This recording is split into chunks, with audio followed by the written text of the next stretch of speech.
అందరికీ నమస్కారం. ఈరోజు కథ అత్తగారి లేఖ. రచన చిట్టా సుధాలక్ష్మి గారు. ఇంకా స్టోరీలోకి వెళ్ళిపోదామా?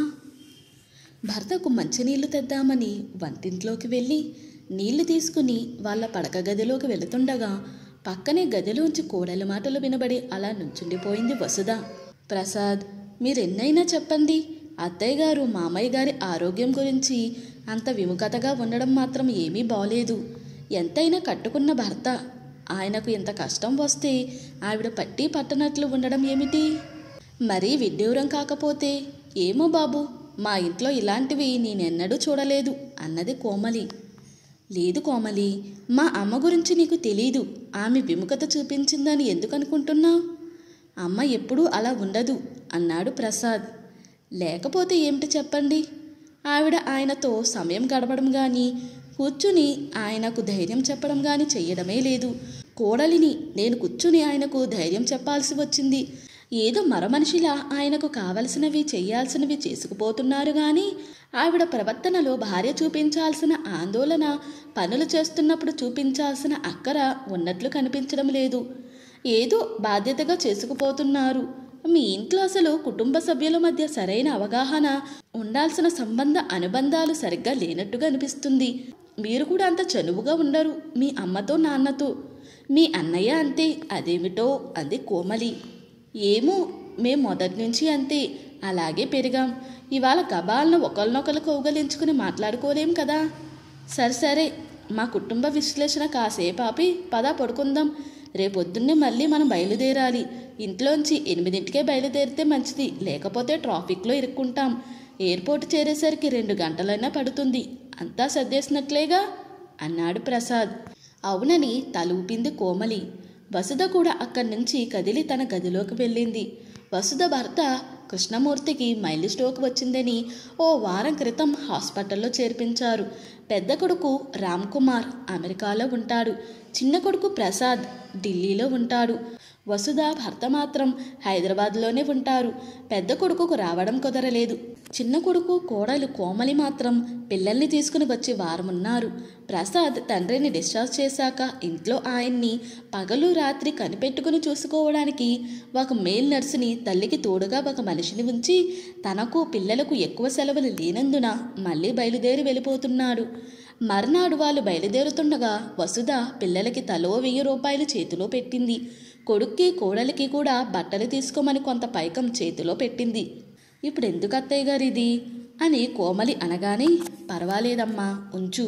ఈసారి మీకు నేనేం చెయ్యలేకపోయాను. కనీసం వచ్చే పండగకి బట్టలన్నా తీసుకోండి అని తరువాత కోమలికి విడిగా ఒక కవర్ చేతిలో పెట్టింది. ఏమిటా అని ప్రశ్నార్థకంగా ముఖం పెట్టిన కోమలి ప్రసాద్ పిలుపుతో ఇంకేమీ అడగకుండా ఆ కవర్ బ్యాగులో పెట్టుకుని బయలుదేరింది. ఇంటికి చేరిన కోమలి తన రొటీన్లో పడి బ్యాగులో ఉన్న కవర్ సంగతి వారం వరకు మర్చిపోయింది. వారం తర్వాత తండ్రి ఆరోగ్యం గురించి ప్రసాద్ ప్రస్తావిస్తున్నప్పుడు ఆ ఉత్తరం గురించి జ్ఞాపకం వచ్చింది కోమలికి. వెంటనే ఆ కవర్ తీసి చూసింది. అందులో అత్తగారు స్వహస్త్రాలతో వ్రాసిన ఒక ఉత్తరం ఉంది. మర్నాడు పిల్లలు ప్రసాద్ బయటకు వెళ్ళాక ఆ ఉత్తరం చదవడం మొదలుపెట్టింది కోమలి. చిరంజీవి సౌభాగ్యవతి కోమలికి మీ అత్తయ్య ఆశీర్వదించి వ్రాయునది. ఈసారి మీరు వచ్చినప్పుడు నా ప్రవర్తన నీకు కొంచెం విడ్డూరంగా అనిపించవచ్చు. కాదనను. భర్తకు ఒంట్లో బాగోనప్పుడు ఒక భార్యకు ఉండవలసిన ఆతృత, ఆందోళన, భయం నాకు లేకపోవడం, చూపించాల్సిన అక్కర చూపించకపోవడం చూసి నీకు నా పట్ల విముఖత కలిగి ఉండొచ్చు. కానీ ఒక ఆడదానిగా ప్రతి ఆడది ఉండాల్సిన రీతిలో నేను లేనప్పుడు దానికి కారణం ఉండాలి కదా అన్న ఆలోచన నీకు రాకపోవడం విచారకరం.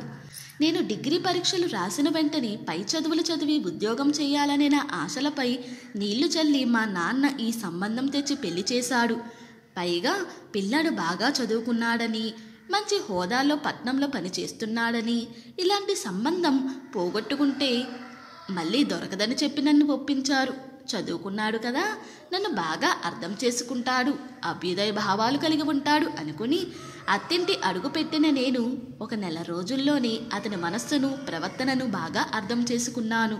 చదువు సంస్కారాన్ని అనుకువని అవతల వారిని అర్థం చేసుకునే మనస్తత్వాన్ని ఇస్తుందని అంటారు. కానీ కొంతమందిలో అదే చదువు అహంకారాన్ని, నిరంకుశత్వాన్ని, మూర్ఖత్వాన్ని పెంపొందిస్తుంది. నేను ఆడదాన్ని కాబట్టి నాకేమీ తెలీదు, నేనొక తెలివి తక్కువ దద్దమ్మని అనే అతని ఉద్దేశం. నేను బయటకు వెళ్ళి ఉద్యోగం చేయకూడదు, ఎందుకంటే అది వాళ్లకు పరుగు తక్కువ. కనీసం ఇంట్లో కొనాల్సిన వస్తువులు, ఇంటికి చేయాల్సిన పనులు, ప్రణాళికలు వేటిలోనూ నా ఆలోచన కానీ అభిప్రాయం కానీ ఉండదు. వండి పెట్టడం, ఇల్లు చక్కబెట్టడమే నా పని, అదే చేశాను కూడా. ఇంట్లోని వస్తువులకు ఎంత విలువ ఉందో అంతే విలువ నాకుని. బహుశా నాకంటే వాటిగా ఎక్కువ విలువ ఉందేమో అతని మనసులో. నేను అతని సొత్తును. అతనికి నా మనస్సు, శరీరం మీద సర్వ హక్కులు ఉన్నాయి. అతని మనస్సును, ఇష్టాన్ని, స్వభావాన్ని బట్టి ఉండాలి నా మాటలు, చేతలు. అతను నవ్వితే నవ్వాలి, బాధపడితే నాకు బాధ ఉండాలి. అంతేగాని నాకు అంటూ విడిగా ఇష్టాలు, కోరికలు, బాధలు, కోపం అంటూ ఉండకూడదు. అటు మా ఇంటి వాళ్ళను ఎవ్వరినీ అతను పట్టించుకోడు. వాళ్ళు అసలు లెక్కలోనే ఉండరు. కానీ వాళ్ళింటి వాళ్ళు నెలలు తరబడి ఇక్కడే తిష్టవేయచ్చు. వాళ్ళకి చాకరీల్లో కానీ మర్యాదలలో కానీ నా వల్ల ఏ లోపం జరగకూడదు. స్థలం కొని ఇల్లు కట్టడంలో కానీ, ఇంకా మిగతా గృహోపకారాలు కొనడంలో కానీ నాకు ఒక ప్రణాళిక, ఆశ ఉంటుందన్న భావన అతనిలో లేనే లేదు. కనీసం నేను చేసిన వంటైనా బాగుందని ఏనాడు అనలేదు. ఎవరైనా మెచ్చుకున్నా అది అతనికి పెద్ద గొప్పగా అనిపించేది కాదు. నేను ఎలా ఉన్నాను, ఏం కట్టుకున్నాను, నేను తిన్నానా లేదా, ఇవేమీ ఆయనకు పట్టేవి కావు. సరదాగా ఒక సినిమాకి వెళ్ళడము, లేదా బయటికి ఎక్కడికైనా వెళ్ళడం, ఇలాంటి సరదాలు తనకు లేవు. నాకు ఉంటాయి, అవి తీర్చాల్సిన బాధ్యత ఆయనది అనే భావన తనకు లేదు. ఏ సరదాలు, సరసాలు లేని బ్రతుకైంది నాది. బయట వాళ్ళకు అవి కష్టాలు అనిపించవు. నేనెవరికి చెప్పుకోవాలి? అటు తల్లిదండ్రులకు చెప్పామంటే వాళ్ళు తమ కూతురికి మంచి సంబంధం చేశామన్న భావనలో ఉన్నారు. వారికి చెప్పినా ఇవి బాధలేనా అని అంటారు. ఆయన ఏమన్నా తిడుతున్నాడా, కుడుతున్నాడా, లేక నీకు తిండికి బట్టకు లోటు చేస్తున్నాడా? లేదే, ఏ చెడు అలవాట్లు లేవు. బంగారం లాంటి భర్త ఉంటే కోడుగుడ్డుకు ఏకలు పీకినట్టు ఏదో ఒక లోపం వెతుకుతున్నావు అని నన్నే ఎదురంటారు. అందుకే ఎక్కడా ఎవరితోనూ నా గోడు ఇది అని చెప్పనేలేదు. భర్త మంచితనానికి నిర్వచనం భార్యను తిట్టకుండా, కొట్టకుండా, తిండికి బట్టకి లోపం లేకుండా చూసుకోవడమేనా? భార్య అంటే భర్త గడించి తెస్తే వంట వార్పు చేసి పెట్టడం, అతనిని ఆనందంగా ఉండేట్టు, ఆరోగ్యంగా ఉండేటట్టు చూసుకోవడం, అతని మనసుకు నచ్చినట్లు మెలగడం, పిల్లల్ని చూసుకోవడం, భర్త వైపు వాళ్ళు వస్తే వాళ్ళను ఆదరించడం, అంతేనా? భార్య మనిషి కాదా? ఆవిడకు ఇష్టాలు, సరదాలు ఉండకూడదా? మనిషిగా, ఇల్లాలిగా ఆవిడ ఒక గుర్తింపు ఉండకూడదా? అలా అయితే ఆవిడకు ఒక యంత్రానికి తేడా ఎక్కడుంటుంది? నాకిది కావాలి అని మొదట్లో నేనెప్పుడూ అడిగేదాన్ని కాదు. ఆయనకు ఏ టైంకి ఏం కావాలో నేను చూసుకున్నప్పుడు నాకేం కావాలో ఆయన చూడద్దా? నాకు తెలిసిన వాళ్ళు కానీ, నా స్నేహితురాళ్ళు కానీ, వాళ్ళ భర్తలు వాళ్లకు ఇవి కొన్నారు, అవి కొన్నారు అని విన్నప్పుడల్లా నాకు ఎంతో బాధ అనిపించేది. బాధ కన్నా అసూయ అనడం సబబేమో. ఆడదానిగా నాకు ఆ మాత్రం అసూయ ఉండడం తప్ప ఏమో తెలీదు. నాకు ఆయన అలా చీరలు కానీ, నగలు కానీ, లేదా అధమపక్షం ఒక మూర పూలు తెచ్చినా నేను సంబరపడిపోయేదాన్నేమో. అలాంటి ఆశలు పెట్టుకోవడం అంత పొరపాటు ఇంకోటి లేదని ఎన్నో మార్లు నాకు అవగతమైంది. కానీ ఎప్పటికప్పుడే ఆయన మారకపోతాడా అనుకునేదాన్ని. కొన్నాళ్ళు పోయాక ఆయన అంతే అని సరిపెట్టుకునేదాన్ని. పిల్లలు పుట్టిన తరువాత కూడా అతని ప్రవర్తనలో మార్పు రాలేదు. పిల్లలు అతని గుణాలే పుణికిపుచ్చుకుని పెరిగారు. వాళ్ళు మగపిల్లలే కదా. వారి పెరుగుదల ఎలా ఉండాలని అనుకున్నానో అలా పెంచలేకపోయాను. వాళ్ళ పెంపకంలో కూడా నా పాత్ర, ప్రాముఖ్యత, నా ప్రణాళికలు లేకుండా పోయాయి. వాళ్లకు కూడా నా ప్రాముఖ్యత తెలియకపోయింది. వాళ్లకు కూడా నేను ఒట్టి దద్దమ్మను, ఏమీ తెలియని దాన్ని, వంట, ఇంటి పని మాత్రమే చేయగలిగిన ఒక మరమనిషిలాగా అనిపించాను. ఒక ఆడపిల్ల పుట్టుంటే బాగుండేది, కనీసం అదన్న నన్ను అర్థం చేసుకునేది అనిపించేది. కానీ చెప్పలేం, ఆడపిల్లైనా ఆ రక్తమే కదా అనుకునేదాన్ని. మళ్ళీ ఇంకెవరి కోసం నేను కష్టపడాలి, అసలెందుకు బ్రతకాలి అనే భావం నాలో చోటు చేసుకుంది. రాను రాను అదే భావం నిర్లిప్తగా అయిపోయింది. వేటి మీద ఆశ, ఆకాంక్షలు లేవు. ఏ పని మీద ఉత్సాహం లేదు. ఏదో చెయ్యాల్సిన పని ఏ భావన, నిరీక్షణ లేకుండా చేసుకుపోయేదాన్ని. నేనెలా తయారవడానికి కారణం ఆయని. తర్వాత నేను మారాల్సి వచ్చింది. నాకు కావాల్సినవి నేను అడగడం, అడిగి సాధించుకోవడం నేర్చుకున్నాను. తప్పలేదు మరి నాకు. ఎన్నాలని ఆయన ఎప్పుడు దయ తలుస్తారో అని ఎదురు చూడడం. అందుకే నేను అందరికీ మొండిదానిగా, పట్టుదల ఉన్న మనిషిగా కనిపించసాగాను. చూసేవారికి ఆయన్ని నేను సాధిస్తున్నట్లు కనబడసాగింది. నేను వేటికి భయపడలేదు. ఎవరేమంటారు అనే జంకు పోయింది. ఈనాటికి నా విషయంలో వాళ్ళ స్వభావాల్లో ఎలాంటి మార్పు లేదు. పెళ్ళయ్యాక వచ్చిన కోడలన్నా నన్ను అర్థం చేసుకుంటారేమోనని ఒకంత ఆశ కలిగినా, నా దగ్గర పెరిగిన నేను కన్న పిల్లలకే నా సంగతి పట్టనప్పుడు ఎక్కడో పెరిగిన ఒక అమ్మ కన్న పిల్లలు నన్ను అర్థం చేసుకుని నాకు దగ్గరవుతారా? నా మనసులో మాట చెప్పుకోవడానికి ఆసరా అవుతారని ఆశపడడం తప్పు, తెలివి తక్కువతనం అనిపించింది. అందుకే నన్ను నాలోనే దాచుకున్నాను. నా మనసు ఎవరి దగ్గర పంచుకోలేదు. పిల్లలకు రెక్కలొచ్చి ఎగిరిపోయారు. ఆయనకు జవాస్తాలుడిగి శరీరం, ఆరోగ్యం సహకరించడం లేదు. కానీ నా పట్ల వారి ప్రవర్తన ఏమాత్రం మారలేదు. వయసు పెరిగే కొద్దీ మనిషిలో మొండి పట్టుదల, చాదస్తం పెరిగాయి. కానీ నాకన్నీ అలవాటైపోయాయి. ఆయనంతే అని సరిపెట్టుకున్నాను. 6 నెలలు సావాసం చేస్తే వారు వీరవుతారని సామెత. అలాంటప్పుడు ఇన్నేళ్ళు కాపురం చేశాక మనుషుల మధ్య కాస్తో కూస్తో అభిమానం, ప్రేమ, సామీప్యత ఏర్పడకుండా ఉంటుందా? ఆయన ఆరోగ్యం పట్ల నేను శ్రద్ధ చూపిస్తూనే ఉన్నాను. కానీ ఆయన చపలత్వాన్ని ఏం చెయ్యను? డాక్టర్ చెప్పింది వినరు, నేను చెప్తే ముందే వినరు. ఆ రకంగానే ఈ ఆరోగ్యం కొని తెచ్చుకున్నారు.